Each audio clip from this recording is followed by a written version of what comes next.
Banyak loh soalnya yang terjerat sama pinjol gitu. Itu biasanya orang kena kepepet. Tapi semuanya sekarang jadi kepepet Mas. Ya, itu. Jadi penting dan genting. Ya, Begitu beli mobil nih, kayak dealer. Takut lecet asuransinya gimana? Sebelum Iya, benar. keluar beli asuransi, ya kan? Mm-mm. Tapi kita lupa kok diri kita. Padahal ini nggak ada di spare partnya nih.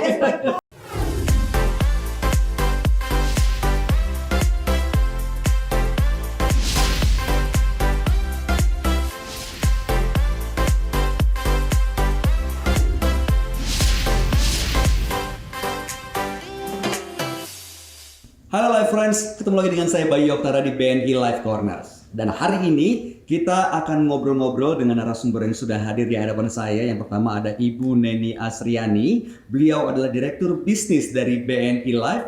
Kemudian ada Bapak Aswin Nasr Lubis. Beliau adalah General Manager dari Employee Benefits Business Banking. Dan juga ada Mas Melvin Mumpuni, Founder dan CEO Finansialku.com. Apa kabar Bapak Ibu? sehat. Alhamdulillah sehat. Sehat sebenarnya itu paling penting zaman sekarang.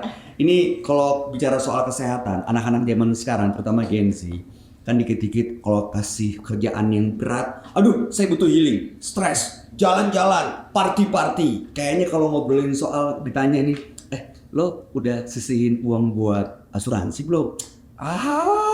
Jangan ngomongin mati apa gue, gitu. Bu Neni, kenapa sih anak-anak muda zaman sekarang dari kacamata Bu Neni kayaknya tuh masih skeptis dan apatis terhadap asuransi?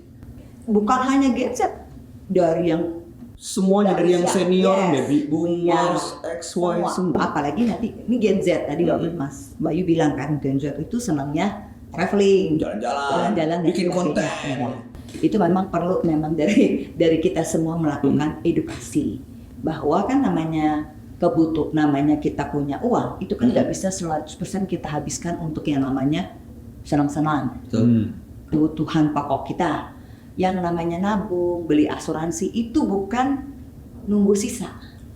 Tapi kan harusnya disisihkan. Beda ya kalau nunggu sisa ya. Disisihkan bukan disisain. Bukan disisain. Atau nunggu kalau ada sisa. Iya, bener. Pasti nggak ada sisa tuh. Habis Mau berapapun ya. Iya. Jadi memang namanya beli produk investasi maupun asuransi itu harus disisihkan, bukan nunggu sisa. Nah ini yang kita perlu lakukan edukasi terus menerus kepada khususnya tentunya Gen Z ya, karena ini masalah gaya hidup. Ya, sehingga kita lihat fenomena juga mereka nggak tertarik beli rumah, Ya. lebih tertarik healing. Karena Iya, itu bener. yang kita mesti sama-sama edukasi. BN Life sendiri sudah melakukan edukasi mulai dari sekolah, universitas. Itu mungkin pekerjaannya Mas Melvin, tapi kita juga memiliki kewajiban. Kita edukasi pentingnya memiliki asuransi untuk proteksi. Asuransi kerugian itu orang lebih aware. Ya. Coba kayak Mas Bayu, Mas Mobil. Melvin, begitu beli mobil nih, Iya. kayak dealer. Takut lecet asuransinya gimana? Sebelum Iya, bener. keluar beli asuransi, ya kan? Tapi kita lupa kok diri kita. Padahal ini nggak ada di spare partnya Nggak ada nih. sebabnya.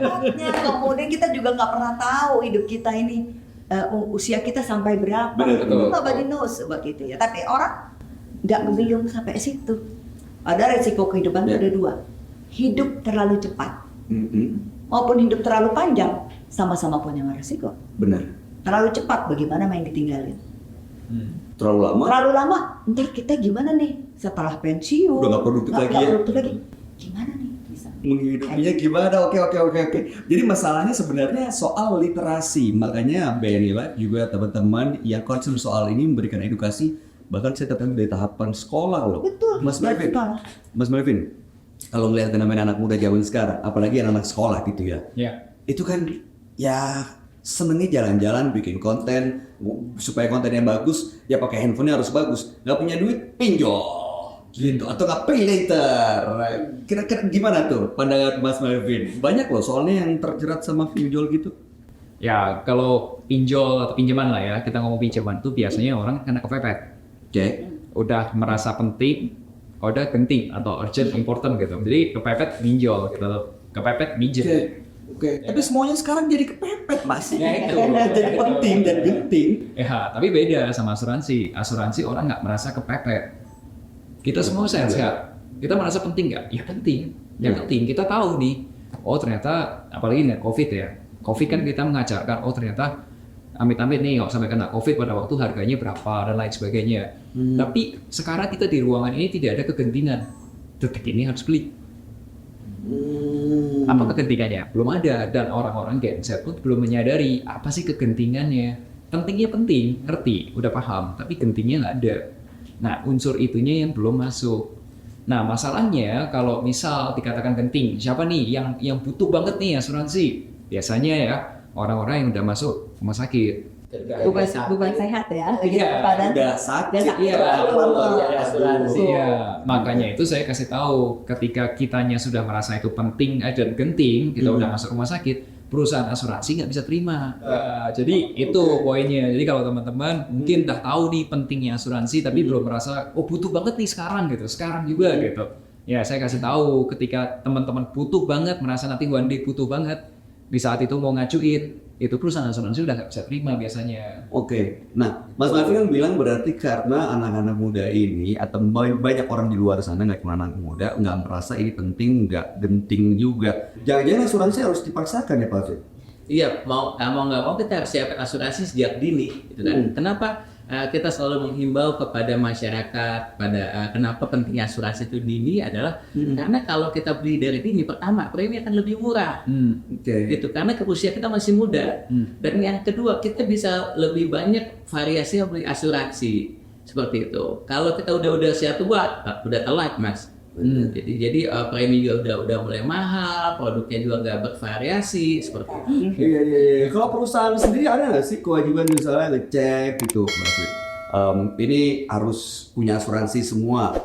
Dan apa benefitnya buat perusahaan kalau karyawannya sudah punya asuransi? Oke, sebenarnya sama-sama kita sepakat ya bahwa karyawan itu adalah bukan suatu aset perusahaan yang luar biasa yang harus kita jaga ya. Jadi keuntungan perusahaan apa sih ketika harus membeli asuransi? Yang pertama, dia akan meminimalis risiko khususnya untuk finansial yang tiba-tiba harus ada pengeluaran uang yang mendadak, misalnya ada karyawan yang sakit harus tiba-tiba harus keluar uang cash seperti itu. Dengan menggunakan asuransi itu semuanya akan aman, semua will taking care by asuransi. Terus yang kedua, karyawan akan jadi lebih produktif. Kenapa lebih produktif? Karena dia akan memaksimalkan pekerjaan, jam kerjanya, dan ketika dia sakit dia nggak perlu khawatir harus ngeluarin dari koceknya sendiri nih, uang pribadinya, karena perusahaan sudah menyiapkan program asuransi tersebut. Yang ketiga, otomatis juga dengan karyawan disiapin keamanannya, kenyamanannya, dia akan jadi lebih loyal pada perusahaan.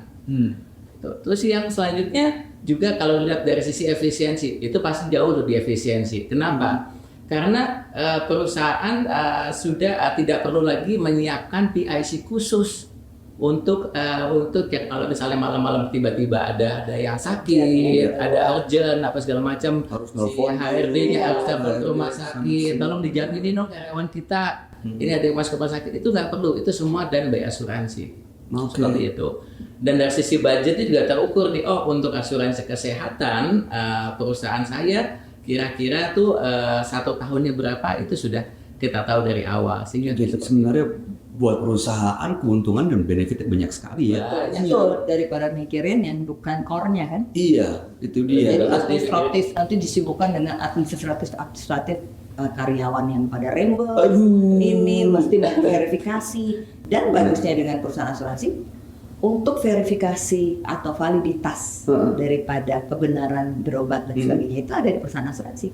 Jadi kan nggak lagi PIC misalnya ngecek rumah sakit benar nggak sih obatnya benar. Coba mana rumah sakitnya telepon susternya. Aduh. Benar nggak obatnya, karena kita punya dokter yang melakukan analisa. Oh, dari perusahaan asuransi. Iya, kita punya, jadi mereka akan lakukan cek benar nggak obat yang diberikan terhadap sakit yang diderita. Ya jangan-jangan, mohon maaf ya, kalau itu dihandle sendiri, bisa jadi yang sakit siapa, tetangga ini sakit apa, bukan ini tapi ngasih resepnya doang, atau resepnya doang, ya itu bisa mencegah fraud-fraud yang terjadi di perusahaan tersebut. Saya tambahin dikit ya Mas Bayu, yang untuk perusahaan. Perusahaan kami, Finansialku kan juga ada beberapa tim. Kami itu total udah hampir 30 orang. Nah, suatu ketika itu ada tim saya yang sakit dan biaya pengobatannya waktu itu lumayan mahal, kurang lebih sudah 2 kali atau 3 kali, hampir 3 kali UMR. Nah terus kemudian dia ngomong, Pak Melvin, thank you ya, gara-gara asuransi ini jadi gaji nggak kepotong sama sekali. Gaji aman. Aman. Ngabisin tabungan ya. Kalau 3 kali daripada ya ininya kan nggak bisa tabungan. Iya. Jadi Thank you cover. ya, Pak. Cover, semua beres gitu. Berapa gitu. Saya mau nanya dari Kak Jawata, dari perspektif founder dan CEO ya, begitu ada karyawan yang merasa dia terlindungi dan mendapatkan benefit karena punya asuransi, performa kerjanya ada perubahan nggak? Maksudnya ya jadi loyal nggak seperti yang dibilang Pak Aswin? Loyalitas pasti akan nambah ya. Jadi karena kita kan jadi ini ya, ketika kita memikirkan orang lain juga akan memikirkan kita kan. Iya. Jadi ketika kita bantu dengan tulus, ya orang juga akan merasakan hal itu kan, Iya. secara emosional gitu. Dan biasanya sekarang hampir semua perusahaan udah Punya. proteksi ya. Dan nggak harus perusahaan yang ratusan karyawan itu menurut saya ya. Iya. Nggak usah harus yang perusahaan yang gede yang harus ratusan karyawan yang punya Startup 10 orang pun sudah bisa. Berarti kan sebenarnya banyak sekali benefit yang bisa didapatkan kalau kita memiliki asuransi, dan itu harus dimunculkan karena adanya kesadaran. Gimana sih Bu caranya gitu? Tips dong, mungkin kita ketemu sama teman-teman yang Gen Z atau yang milenial anak muda supaya mereka lebih sadar soal asuransi. Gimana caranya Bu? Itu melalui pendekatan namanya wealth management. Pengelolaan kekayaan. Kekayaan itu kan bukan berarti harus itu banyak ya. Mulai dari awal termasuk financial planner-nya. Pilar pertama dari namanya mengelola kekayaan itu pertama adalah proteksi. Bagaimana mungkin kita hanya membeli aset, hanya bicara nabung. Ya. Kalau terjadi risiko, tadi saya bilang risiko itu bisa terjadi kapan saja. Kan bisa menghabiskan uang tabungan yang ada. Bisa jual-jual aset karena dia tidak diproteksi. Jadi pertama kali dalam pengelolaan kekayaan itu adalah unsur proteksi. Jadi itu yang kita katakan pentingnya asuransi. Baru kemudian adalah bagaimana mengelola, menumbuhkan aset tersebut.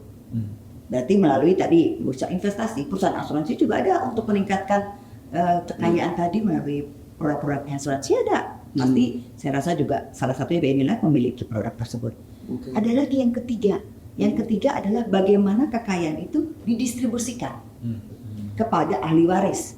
Pendistribusian itu maksudnya kalaupun sudah punya aset yang banyak, jadi asuransi itu bukan hanya untuk orang yang belum punya kekayaan yang cukup besar, tapi untuk orang yang sudah mapan pun, sudah memiliki aset yang luar biasa.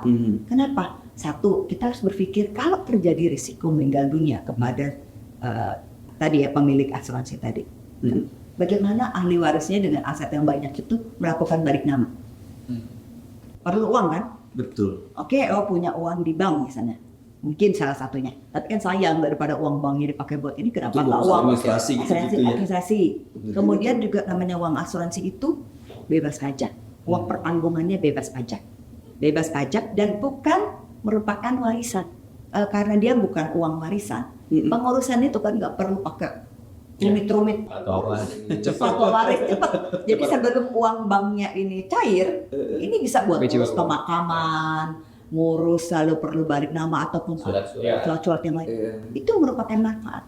Dan manfaat dan juga bisa untuk wakaf. Oh, saya pengen amal jariah kalau saya kebetulan muslim ya, supaya nanti untuk ke depannya saya sumbang masjid, sumbang panti asuhan. Itu bisa di depan ditentukan. Jadi itu juga merupakan salah satu alasan kenapa perlunya asuransi. Jadi jangan bicara bahwa asuransi itu kan cuma meng-cover apa tuh meninggal nanti takut ngapain nanti meninggal yang menikmati kan nanti artinya terima manfaat atau ahli waris ada juga manfaat hidup. Jadi termasuk BNI punya produk yang juga kalaupun sampai masih hidup uangnya kembali. Misalnya nih ya produknya 5 tahun nabung tiap tahun selama 5 tahun ke-10 uangnya kembali 100% dan tetap asuransinya berjalan, ya, uang pertanggungan itu berjalan sampai usia 90 tahun. Kalau meninggal dunia di tengah-tengah, ya keluar uang pertanggungan, padahal uangnya udah kembali 100%. Kan bagus banget tuh produk. Gitu. Kalau itu, nah orang nanya kalau hidup sampai 90 tahun gimana? Keluar uangnya. Jadi sebenarnya ini nggak hal-hal yang menurut saya rugi. Ya hitung-hitung sambil nabung, tetap dapat duitnya kok. Di tahun ke-10 tetap dapat duit. Kemudian tetap di cover sampai dengan usia 90 tahun. Apa ruginya? Jadi sebenarnya kalau biasanya mungkin teman-teman Gen Z dan millennials belanjanya jajan lifestyle, liburan, kamera. Ini Sisihkanlah. jajan keamanan, jajan kenyamanan dan ketenangan. Kan kita mengalihkan resiko hidup kepada perusahaan asuransi gitu. Nah, kegiatan saya sebagai public speaking salah satunya banyak kegiatan di Indonesia nasional gitu ya. Kalau sampai terjadi sakit dimanapun saya harus pulang ke Jakarta. Ini asuransi bisa nggak cover ini gitu. Bicara soal baca polis saya jadi tertarik. Itu kan banyak Bu, apa yang harus diperhatiin sih? Lihat di benefit, baca, ingat-ingat yang diterangin sama apa enggak, atau pemahaman kita setuju nggak dengan yang ada di polis, karena yang kita lihat adalah polis.